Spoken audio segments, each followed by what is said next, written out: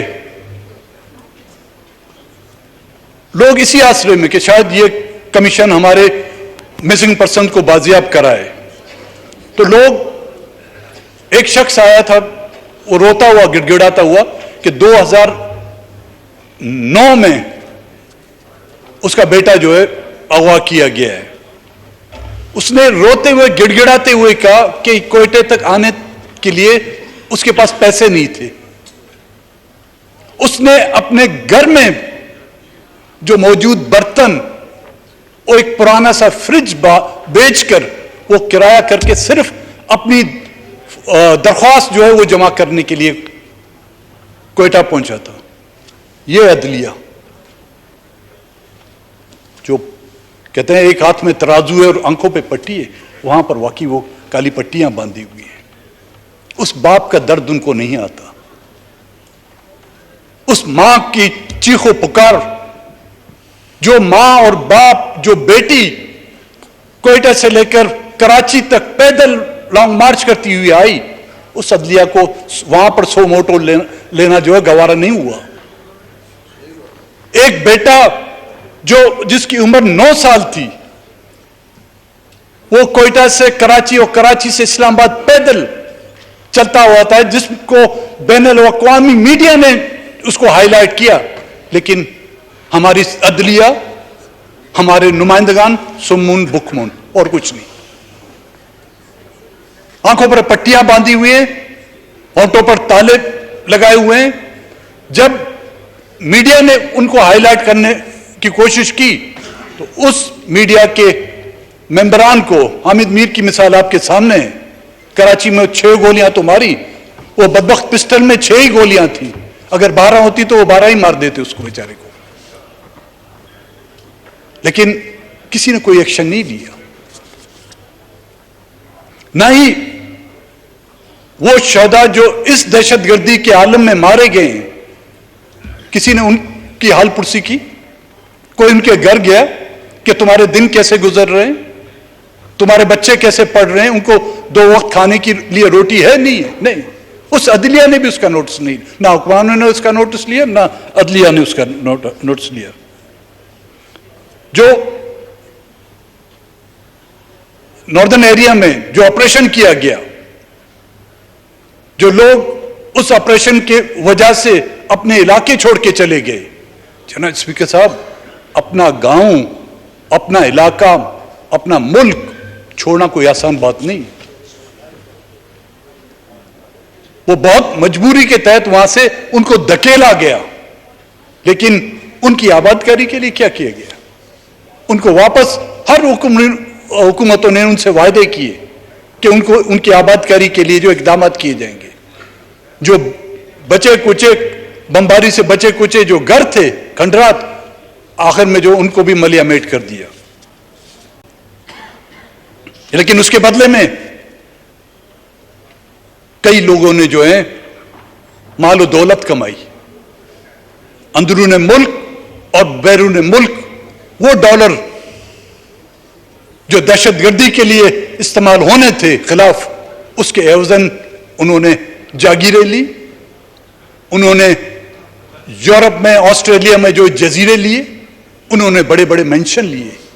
کہیں نا اس عدالت کو, اس پارلیمنٹ کو میں گزارش کرتا ہوں, ان کو بلائیں کہ یہ جزیرے آپ نے کہاں سے خریدے, یہ کون سے پنڈ کی زمین تھی جو بیچ کر تم نے جو ہے آسٹریلیا میں جائیدادیں خریدی. یہ ہم نہیں پوچھ سکتے. اگر ہم یہ نہیں پوچھ سکتے تو میرے خیال میں یہ وہی